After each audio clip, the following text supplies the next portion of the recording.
تو چلیے ناظرین چلتے ہیں کووڈ-19 کی ویڈیو کے نیکسٹ پارٹ کی طرف کہ کرونا وائرس یعنی کووڈ-19 کے خلاف آپ اپنی قوت مدافعت یعنی امیونٹی کیسے بڑھا سکتے ہیں۔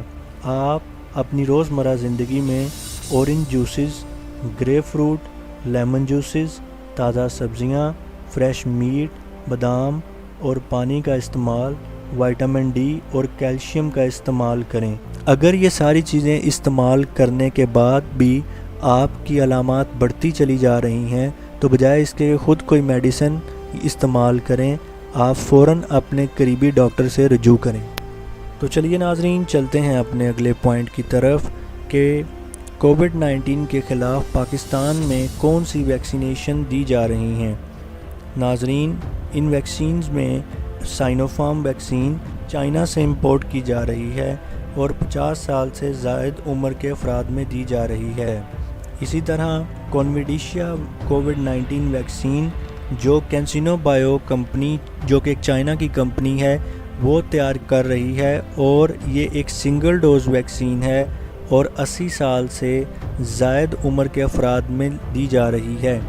اسی طرح ناظرین سپوٹنک 5 ویکسین جو کہ ایک رشین ویکسین ہے، یہ بھی 2 ڈوزز ویکسین ہے اور اس کی 2 ڈوزز کی جو پرائیویٹ پرائز رکھی ہے وہ 8500 مقرر کی گئی ہے۔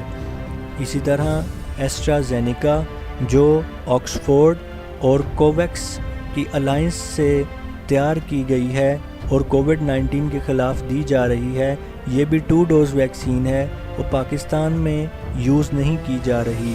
اسی طرح فائزر کووڈ-19 ویکسین یہ بھی 2 ڈوز ویکسین ہے لیکن پاکستان میں اس کا زیادہ استعمال نہیں کیا جا رہا اور اس کے مائنر سائیڈ ایفیکٹس ہو سکتے ہیں۔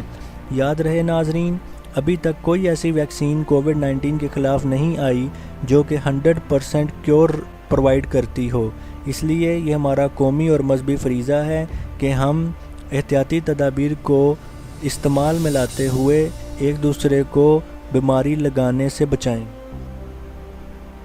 تو چلیے ناظرین چلتے ہیں اس پوائنٹ کی طرف کہ کووڈ-19 کی ویکسینیشن کے لیے پاکستان میں آپ کیسے رجسٹریشن کروا سکتے ہیں۔ ناظرین اس رجسٹریشن کے لیے آپ 1166 پر اپنا CNIC نمبر بھیج کر رجسٹریشن کروا سکتے ہیں یا پھر www.nims.nadra.gov.pk پہ بھیج کر آپ اپنی رجسٹریشن کروا سکتے ہیں۔ رجسٹریشن کروانے کی صورت میں آپ کو ویکسین سینٹر اور پن کوڈ بھیج دیا جائے گا جس پر آپ اپنے قریبی ویکسین سینٹر پر جا کر کووڈ-19 کے خلاف ویکسینیشن کروا سکتے ہیں۔ قابل ذکر بات یہ ہے کہ عالمی نیوز ایجنسی رائٹرز میں رشیا کی ایک تحقیق کے بارے میں بتایا ہے۔ رائٹرز کا کہنا یہ ہے کہ رشین سائنٹسٹ نے کووڈ-19 کے پیشنٹ کا پوسٹ مارٹم کیا ہے جبکہ WHO نے اس سے منع کیا ہے۔ کووڈ-19 کے پیشنٹ کا پوسٹ مارٹم نہیں کیا جا سکتا، لیکن رشین سائنٹسٹ نے اپنی تحقیق کو آگے بڑھاتے ہوئے پوسٹ مارٹم کر کے یہ بات پتہ چلائی ہے کہ کووڈ-19 کا جو پیشنٹ ہے اس کے بلڈ میں کلاٹس بن جاتے ہیں جس کی وجہ سے اس کی بلڈ ویسل بلاک ہو جاتی ہیں اور انسان کے پھیپھڑے صحیح طریقے سے آکسیجن کو پمپ نہیں کر پاتے جس کی وجہ سے انسان میں سانس لینے میں دقت پیدا ہوتی ہے۔ اسی وجہ سے ان کے سائنٹسٹ کے مطابق ڈسپرین اور ایسپرین کے ذریعے سے ہم ان بلڈ کلاٹ کو کنٹرول کر سکتے ہیں اور کووڈ-19 کے پیشنٹ کا علاج ممکن بنا سکتے ہیں۔ اسی وجہ سے چائنا کووڈ-19 کے مرض پر قابو پانے میں کامیاب رہا ہے۔